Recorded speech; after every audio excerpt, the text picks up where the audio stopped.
ఎందుకు ఆయన్ని వెంబడించాలి అంటే నా జీవితాన్ని మార్చాడు కాబట్టి.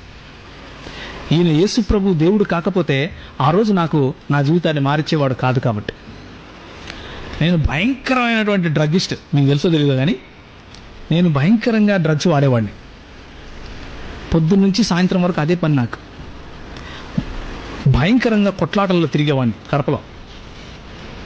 ఎంతసేపు కత్తులు, బాంబులు, అవి రివాల్వర్లు, వాడిని కొట్టాలి, వీడిని కొట్టాలి, అక్కడ కొట్టాలి, ఇక్కడ పోవాలి, ఆ మర్డర్ కేసు, ఇది కేసు, ఇది నా బతుకు. ఇట్లే ఉండేవాడిని.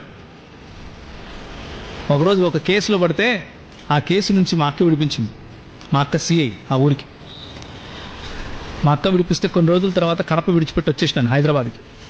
హైదరాబాద్ విడిచిపెట్టి వచ్చేసిన తర్వాత ఇట్లనే ఒక మీటింగ్లో ఒక ఆయన తెల్లబొచ్చేసుకుని దేవుని వాక్యం చెప్తూ దేవుడు లోకమునకు వెలుగై ఉన్నాడు అన్నాడు. ఓ సూపర్, నో ప్రాబ్లం అన్నాను. నాకేం ప్రాబ్లం, ఇక్కడేమో అందరు గిటార్ కొట్టి పాటలు పాడుతున్నారు, నాకు గిటార్ ఇష్టము, అందుకని కూర్చున్నాను. ఆ మరుసటి రోజు వెళ్తే ఆయన అన్నాడు నీవు లోకమునకు వెలుగై ఉన్నావు అన్నాడు.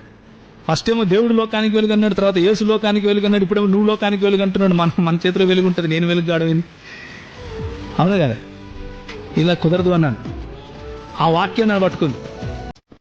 యేసు వెలుగు కాకపోతే, చీకటిని ఛేదించే వెలుగు కాకపోతే నా జీవితంలో వెలుగు వచ్చేది కాదు. యేసు దేవుడు కాకపోతే నా జీవితంలో వెలుగు వచ్చేది కాదు. యేసు ఆ వెలుగును సృష్టించినటువంటి దేవుడు కాకపోతే నా జీవితంలోకి వెలుగు వచ్చేది కాదు.